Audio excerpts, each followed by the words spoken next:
Hi everyone. Okay, so I thought I would do a really quick update on some of the big news that's just recently come out before Thanksgiving. So this is going to be more of a shorter live, and then this weekend I'm going to continue on with the teaching that I was doing on replacement theology, and we're going to actually refute punitive replacement theology as it relates to the restoration of the land of Israel. So we're going to do that over the weekend. But we have had some really big news, and so I wanted to just update you guys and let you know how we're kind of responding to this. First of all, though, thank you all so much for all of the birthday blessings. We had a really nice day. It was rainy, but we went out to eat at one of our favorite restaurants for my birthday, and it was just a nice day with the family. So thank you all so much for sharing your support and your celebration of 40 or 41 years of my life. You know, it's really wild is that I actually celebrated my 30th birthday 11 years ago during Operation Pillar of Defense, which was dealing with Hamas as well. So this has been my second birthday during a war. Okay, so anyway, with the hostages, yeah, we just had major news about this. Our government ended up agreeing to the deal with Hamas to release 50 hostages. So this will be 30 children, and the remaining amount will be mothers and other women. And they're going to do this over the course of 4 days, and it's going to be starting tomorrow, 10 tomorrow, 10 the next day, 10 the third day, and then 20 on the fourth day. So we've had a lot of emotion about this in the nation, and me personally, yesterday actually, I was in a posture of prayer for this all day long, and I cried a lot. I'm probably gonna cry again. This morning I was crying, and I've actually had a tension headache all day long, just because I've just felt so much emotion about it, and it's really complex. It's like, on one hand, it's relief that the babies get to come home. On the other hand, it's just wondering if this is the best way of getting them home. And I think that's kind of the sentiment of the nation. Like, we want them home, but we want them home the best way possible. And there's just a lot of concern about the agreement, because the agreement, we have to trade out. It's a prisoner swap, so we're going to trade out 3 prisoners per hostage, and they have decided that they're only going to be women and minors who are in prison, and no one who's committed a murder. So hopefully that will be okay. We're nervous about it. And then also it will come with a ceasefire. So the ceasefire will last 4 days, and there's option to lengthen the ceasefire if they want to continue to release hostages. For every 10 that they release, they can lengthen it by 1 day. And on top of that, we cannot fly security over Gaza for 6 hours a day during this time. So it is coming at a big cost for Israel. Our government has said that there's no win-win. No matter how they try to go about this, there's no win-win. We either keep hostages in and keep fighting and try to rescue them and risk them being further tortured and harmed the longer they're in there, or we make concessions and get them out. So it's really complex, and I haven't seen anyone I haven't talked to any friends, I haven't seen anyone in the media just express confidence that this is the singular best choice. It's all a lot of mixed opinions and a lot of mixed emotions about it. And part of the reason for that is because we have a history of prisoner swaps going really poorly for us. In fact, back in 2011, we had a really famous case, some of you all might know about this, where we released a prisoner, we exchanged over 1,000 prisoners here in Israel for the release of a soldier who was being held captive, Gilad Shalit. And one of those prisoners that was released is Yahya Sinwar. And he is the second in command in Hamas. You've probably seen him on the news.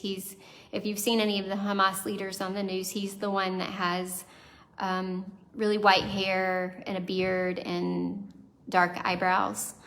And he's considered to be the mastermind behind the October 7th attack. So we had this man in prison and we released him in that deal for Gilad Shalit, and he led this effort.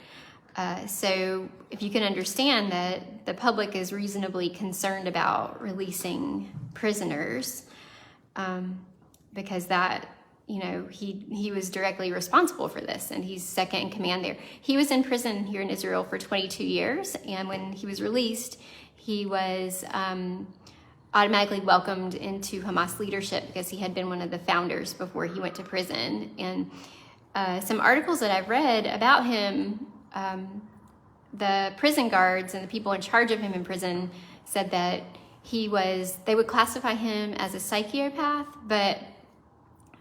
but to not let that be misleading, because he's actually extremely charming at the same time, and that he is someone who has committed murder with his own hands, both people who defect or disobey in Hamas and also Israelis. So he's very violent, and we had him in prison and we let him out. So after the Gilad Shalit swap happened, some legislation went through to regulate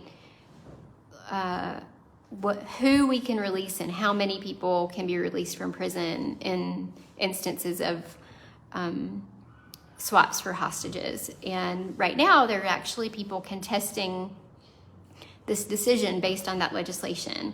I don't think it's going to go through because the court generally stays out of security-related issues, so I don't think it's going to be an issue or a help in any way. So it looks like we should expect tomorrow to receive our first 10 hostages, and that should continue for the next few days. But I really do want you guys to be praying, because we are in a ceasefire. And that's the other point I wanted to make about this too. It's not just the prisoner swap that gives everyone some anxiety, but it's also the ceasefire. Because we know here that a ceasefire doesn't mean peace. A ceasefire means Hamas has time to do some tactical regrouping for the next round. That's what every ceasefire we've ever had has been about. It's been about them resupplying weapons, reorganizing, everything that they need to do to be stronger. And there's no reason to expect that this one is any different. Hamas has actually broken every ceasefire agreement that they've ever entered into with Israel. Israel's never broken a single ceasefire. It's always been Hamas. So we were in a ceasefire on October 6th. It was still a ceasefire, and they broke that ceasefire with the attacks on the 7th. So yeah, we do have some anxiety about it, and I will say, like, the tears that I was shedding this morning, that was part of it. It was like, I'm gonna cry again. Like, just feeling so much relief that the children are coming home, but also just like, oh goodness, Lord, what is gonna happen? So, it's really hard to have so much emotion about it on both ends. Goodness, I am seriously crying. I'm crying about this for like 2 days straight. Okay, so you guys, please do step up the prayers. We definitely need prayer during the ceasefire, that Hamas would not be able to gain more access to weapons, and that there would be wisdom from our leaders about how to handle this 4-day time period and whether or not to extend days. I've seriously been praying that we would just be able to go in and rescue them, and we wouldn't have to have this. That's been my prayer. And so I'm also a little bit like, Lord, sometimes I feel like we want you to do bigger things than you want to do, which I know isn't true. We have to, when it comes to Israel in particular, we really have to walk this out with God for the long game, right? Because he has a plan and it's written in his word and we know what that is. We don't necessarily know what all the details are and how that comes together, but we know that God has a plan to restore Israel so that the Jewish people can welcome the Messiah when he returns and he can set up his millennial kingdom here for all eternity, right? So we know this, but we don't always know how this is going to look in process, but we just have to keep that end result in mind and stay hopeful. But goodness, you all, it is really hard to walk it out in the details. So the other thing I wanted to talk about a little bit too, though, was I don't know if some of you guys have seen the story going around about the 200 Muslim men who have come to faith. Okay, so I've been checking on it. Dr. Michael Licona at Houston Christian University, I think he was the first one to post it. I've checked on this, and you guys, I can't verify it anywhere here. I'm hoping it's true. I'm gonna check on a few more sources, but I checked with an Arab Christian friend I have that's connected with the church in Gaza, and she knew nothing about it. In fact, I would think I was the first person who told her about it. And I checked in my mom's group. I posted in my mom's group, and I was like, ladies, have any of you heard about this? And they were all responding that they couldn't verify it. They had heard it too, but from American sources as well, and they couldn't verify it. The post basically read that there was about 200 Muslim men who lost children or spouses in this war, and that they had reported dreams about Yeshua, Jesus, and that they had been coming to faith. So we want to hope it's true, but it's just interesting to me that I haven't been able to verify this anywhere. We, even friends that work in Bethlehem, they haven't been able to verify it either. But the good news about just checking in with everybody, though, is that it does seem like the Holy Spirit really is active and present in the Arab community right now. I just can't verify this story. So I'm going to continue. I have another friend that I was hoping to check with today, but I missed him before he left work. So he's an Arab Christian friend. So I'm going to try to catch him tomorrow. I know it's Thanksgiving, but I'm going to run in and see him and see if he's heard anything about it. But so far, no one local has been able to verify that is true. I did want to say something about the dreams, though. That does happen. I have a really sweet Arab Christian friend who came to faith out of Islam, and she actually had 4 dreams about Yeshua before she made her faith commitment. I also have a lot of Jewish friends who have dreams about Yeshua, not yet believers who are having dreams about him, and believers who have that as their testimony too. So that definitely happens. But the thing I wanted to point out to you all about the dreams, because, you hear these stories a lot about people in the Middle East having these dreams. I've never personally met anyone who has had these dreams in isolation without having a friend who's a believer share the gospel with them and praying for them. Does that make sense, what I'm saying? Like, it's not like they're isolated and not having communication with any believers and just having dreams about Yeshua. They have believers in their lives who are ministering the gospel to them, and they're having dreams. So I wanted to point that out because sometimes I feel like I guess I just have this concern occasionally that when people hear these stories, they think that they can just sit back and chill and just trust that the Lord is going to give these prophetic dreams to people so that they would have revelation leading to salvation. We have a mandate in Scripture to take the gospel to the ends of the earth. Go ye therefore into all the nations, right? That is a mandate that we have. And sometimes I hear these stories and I think, they are happening, but they're also happening to verify the message that these people are hearing from believers. So when you hear these things, just trust that there's people in the background who are praying for them and actively sharing their faith. It's not like they're just having dreams out of nowhere, right? So continue to invest in organizations that are sharing the gospel and continue to do that yourself because that's what the Lord has called us to do. Okay, so that's the main 2 things I wanted to talk about. I will just add too, I know with tomorrow being Thanksgiving, it's possible that some of you will sit down at the dinner table and have a conversation where people are just like, yeah, I just can't believe how many civilians Israel's killed over in Gaza, you know, these things, because that seems to be the main thing that prevents people from really standing firmly with Israel. So I just wanted to give you all some encouragement about how to handle that. In my last video, I talked about the numbers some, and I shared a link in the comments where you could read an article that really broke down the number situation. But I think I would start out with just being like, well, hey, did you know that the numbers that are reported are from the Hamas-run Ministry of Health? After what they did on October 7th, I have a hard time believing that they have a morality that would allow them to share what's true about these numbers, right?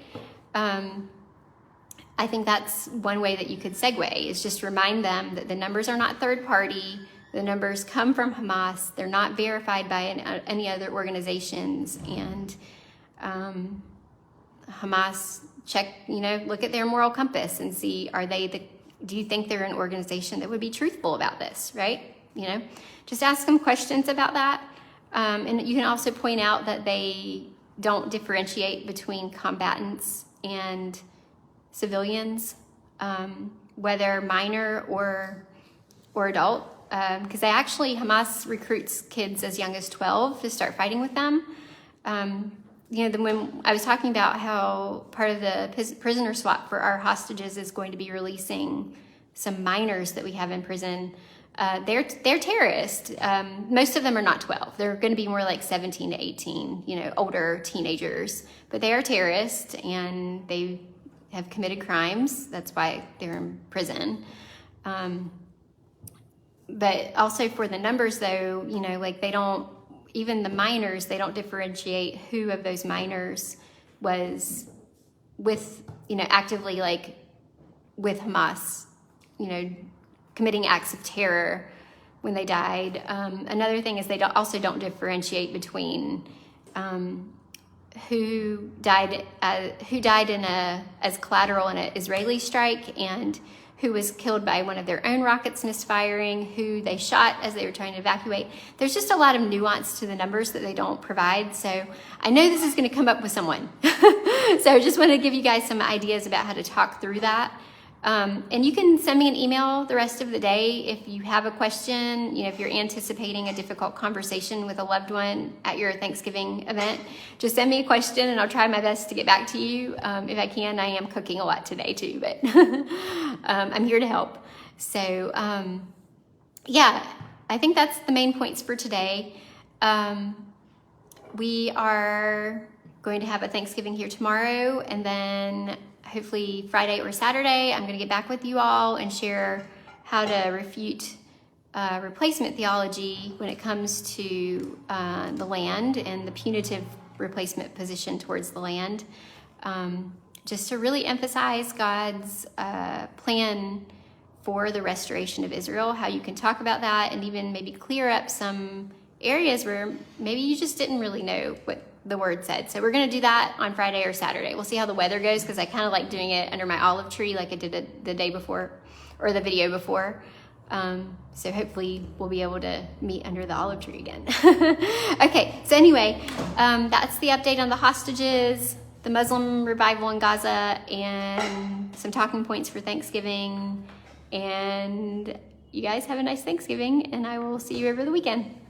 Bye. Lydia says bye.